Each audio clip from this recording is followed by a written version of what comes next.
بسم اللہ الرحمن الرحیم وَإِذْ اور جب اخذنا ہم نے لیا میثاقا پختہ وعدہ بنی اسرائیل سے لَتَعْبُدُوا کہ تم نہ عبادت کرو الا اللہ سوائے اللہ کے وَبِالْوَالِدَيْنِ اور والدین کے ساتھ احسانا اس نے سلوک کرو وَذِي الْقُرْبَى اور قرابت داروں کے ساتھ وَالْيَتَامَى اور یتیموں کے ساتھ والمساکین اور مسکینوں کے ساتھ اچھا سلوک کرو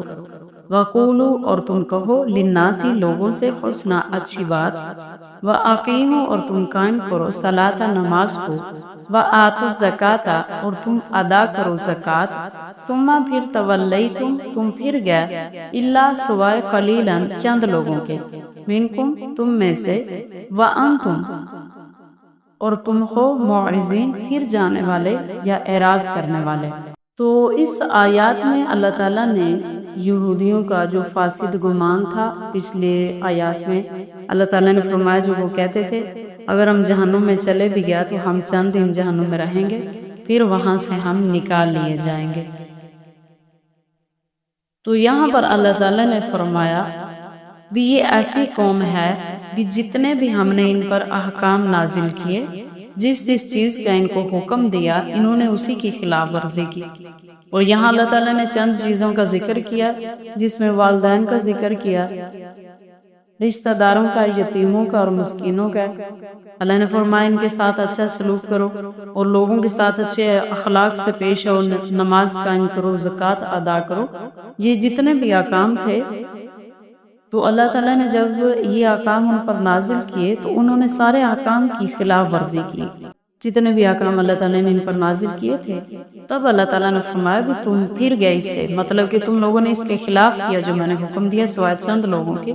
مطلب یہ کہ چند لوگ تھے جنہوں نے یہ بات مانی، اس کے بعد باقی سب نے، یعنی کہ اللہ سے عہد پختہ عہد کر کے پھر اس کو توڑ دیا، عہد شکنی کی۔ آگے فرمایا بھائی جب اخذنا ہم نے وعدہ لیا میثاقکم تم سے پختہ وعدہ لا تسفکون نہ تم بہاؤ دماغکم اپنوں کے خون ولا تخرجون اور نہ تم نکالو انفسکم اپنوں کو من دیارکم اپنی بستیوں سے ثم پھر اقررتم تم نے اقرار کیا وانتم تشہدون اور تم گواہ ہو۔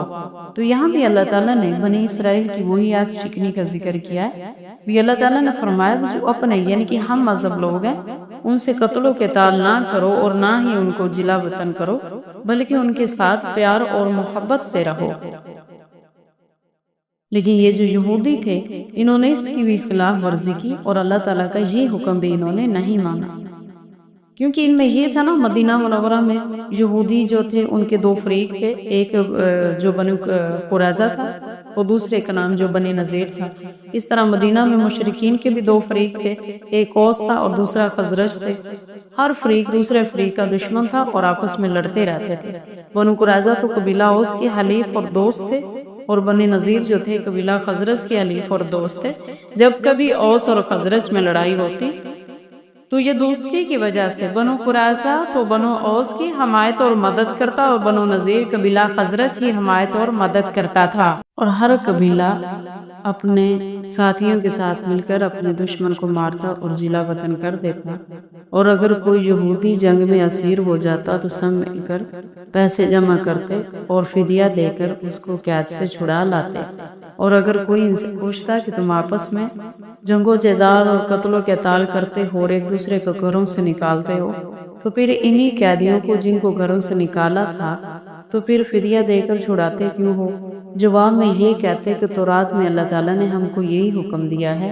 کہ جس وقت تمہارے ہم مذہب بھائی کسی کے ہاتھ قید ہو جائیں تو ان کو قید سے چھڑانا ہم پر واجب ہے۔ اور رہی آپس کی جنگ کی بات، وہ تو دنیا ہے اس کی مسلط پر کسی طریقے سے مطلب کہ جنگ آپس میں لڑائی جھگڑے اور جنگ ہوتی رہتی ہے۔ تو یہ ان کے سارے اللہ تعالیٰ نے جو کرتوت ہیں وہ اگلی آیت میں بتائے ہیں کہ کیسے تم لوگ فدیہ دے کر چھڑاتے ہو اور پھر آپس میں قتل و قتال بھی کرتے ہو۔ حالانکہ یہ بھی تو اللہ تعالیٰ نے حکم کتاب میں ہی دیا بھی آپس میں قتل و قتال نہیں کرنا، اس کو چھوڑ دیا تم لوگوں نے، اس کی خلاف ورزی کی اور جو فدیے والا حکم تھا اس کو یاد رکھا۔ وَأَنْتُمْ ثُمَّ پھر أَنْتُمْ تم ہؤلاء یہ سب وہی ہو تقتلون تم قتل کرتے ہو انفسکم اپنوں کو وتخرجون اور تم نکالتے ہو فریقن ایک فریق کو منکم اپنوں میں سے من دیارہم ان کے گھروں سے تظاہرون تم چڑھائی کرتے ہو علیہم ان پر بالاثم گناہ سے والعدوان اور سرکشی سے وَإِنْ اگر یأتوکم وہ آئیں تمہارے پاس اسارا قیدی بن کر تفادوہم تم بدلہ دے کر چھڑاتے ہو وَهُوَ اور وہ محرم حرام ہے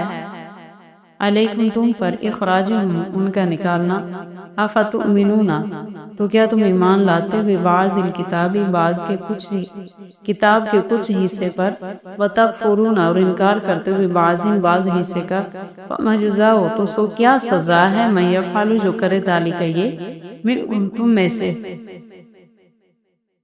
اللہ سوائے فیض رسوائی کے فی الحیات دنیا دنیا کی زندگی میں والیوم القیامتی اور قیامت کے دن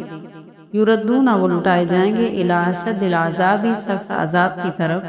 وما اللہ اور نہیں اللہ تعالیٰ بغافل بے خبر عما تعملون جو تم کرتے ہو اولئک الذین یہی لوگ ہیں اس طرح جنہوں نے خرید لیا حیات دنیا دنیا کی زندگی کو بالآخرت آخرت کے بدلے میں فلا یخفف پس نہیں ہلکا کیا جائے گا عنہم ان سے عذاب کو ولا ہم ینصرون اور نہ ہی ان کی مدد کی جائے گی وَلَقَدْ اور تحقیق آتینا ہم نے دی موسیٰ علیہ السلام کو کتاب وَقَفَّینا اور پہ در پہ بھیجے ہم نے من بعد اس کے بعد بھی رسول وآتینا اور ہم نے دی عیسیٰ بن مریم کو بینات کھلی نشانیاں وَإِجَّدْنَاهُ اور ہم نے اس کی مدد کی بروح القدس جبرائیل علیہ السلام کے ساتھ افکلما جب بھی جاءکم آئے تمہارے پاس رسول ان کوئی رسول بیما اس کے ساتھ لا تہوا جس کو نہیں چاہتے تھے انفسکم تمہارے نفس استکبرتم تم نے تکبر کیا وفریقن سو ایک فریق کو کذبتم تم نے جھٹلا دیا وفریقن اور ایک فریق کو تقتلون تم قتل کرتے رہے تو اس آیت میں بھی اللہ تعالیٰ نے بنی اسرائیل کا ذکر کیا ہے بھی اللہ تعالیٰ نے موسیٰ علیہ السلام کو بنی اسرائیل کی طرف بھیجا تھا اللہ نے ان کو تورات دی اور اس میں اللہ تعالیٰ کے احکام تھے تاکہ بنی اسرائیل کی تربیت ہو سکے لیکن انہوں نے بات نہیں مانی اس کے بعد اللہ تعالیٰ نے موسیٰ علیہ السلام کے چلے جانے کے بعد بنی اسرائیل کی تربیت کرنے کے لیے اور بھی بہت زیادہ انبیاء کو بھیجا تاکہ حضرت موسیٰ علیہ السلام کی جو شریعت ہے اس کی پیروی ہوتی رہے لیکن انہوں نے کسی کی بات نہیں مانی تو آخر پہ اللہ تعالیٰ نے عیسیٰ علیہ السلام کو بھیجا روشن دلائل دے کر اللہ تعالیٰ نے فرمایا ہم نے اس کی روح القدس کے ساتھ یعنی کہ جبرائیل علیہ السلام کے ساتھ ان کی مدد کی ان کو قوت دی جو ہر وقت ان کے ساتھ رہتے تھے اور دشمنوں سے ان کی حفاظت کرتے تھے ولادت سے لے کر آسمانوں تک اٹھائے جانے پر حضرت جبرائیل علیہ السلام عیسیٰ علیہ السلام کے محافظ رہے اور اس کے بعد اللہ تعالیٰ نے ان کی بنی اسرائیل کے سرکشی کا ذکر کیا بھی جتنے بھی انبیاء آئے ہیں ایک گروہ تو ایسا تھا جس کو تم نے جھٹلا دیا اور باقی جو گروہ تھے مطلب دوسرے انبیاء کو تم لوگوں نے قتل کر دیا وقالوا انہوں نے کہا قلوبنا ہمارے دل غلفن پردے میں ہیں بلکہ لعنہم اللہ اللہ نے ان پر لعنت کی ہے بکفرہم ان کے کفر کے سبب قلیلا سو بہت تھوڑے ہیں ما یؤمنون جو وہ ایمان لاتے ہیں تو ان کے غرور و تکبر کا یہ عالم تھا کہ اللہ تعالیٰ کے پیغمبروں سے بطور فخر یہ یہودی کہتے تھے کہ ہمارے دل تو غلاف میں محفوظ ہیں ہمیں اپنے دین کے علاوہ کسی نئی بات کا اثر ہمارے دلوں تک نہیں پہنچتا یعنی کہ ہم اپنے دین پر نہایت پختہ اور مضبوط ہیں تو اللہ تعالیٰ فرماتے ہیں یہ وجہ نہیں ہے بلکہ اللہ تعالیٰ نے ان کے انکار اور تکذیب کی وجہ سے ان پر لعنت فرمائی ہے اور اپنی رحمت سے ان کو دور کر دیا ہے اس لیے یہ حق بات جو ہے وہ ان پر اثر نہیں کرتی اور یہ نصیحت کو قبول نہیں کرتے مطلب کہ کفر اور لعنت کی وجہ سے ان کے دلوں کو زنگ لگ چکا ہے اور اس قدر سیاہ اور زنگ آلود ہو چکی ہیں کہ ان پر کوئی بھی ہدایت کی بات اور ایمان کی روشنی نہیں پہنچتی اور جب جاءہم آئی ان کے پاس کتاب میں من عند اللہ اللہ کے پاس ہے مصدقاً تصدیق کرنے والی لما اس کی ماہم جو ان کے پاس ہے وکان اور وہ تھے من قبل اس سے پہلے یستفتحون فتح مانگتے تھے علی الذین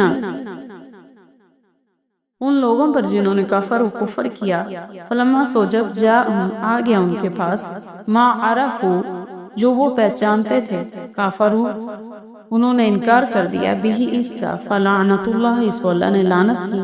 علی الکافرین کافروں پر بئس ما برا ہے اس طرح جو انہوں نے بیچ ڈالا بھی اس کے بدلے میں انفسہم اپنے آپ کو ان یکفروا جو کہ انہوں نے کفر کیا بما اس کا انزل اللہ جو اللہ نے نازل کیا باغیاً ضد کی وجہ سے ان ینزلہ یہ کہ نازل کرتا ہے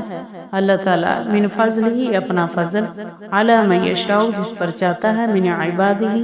اپنے بندوں میں سے فباؤ سو وہ لوٹے بھی غضب ایک غضب سے علی غضب دوسرے غضب کی طرف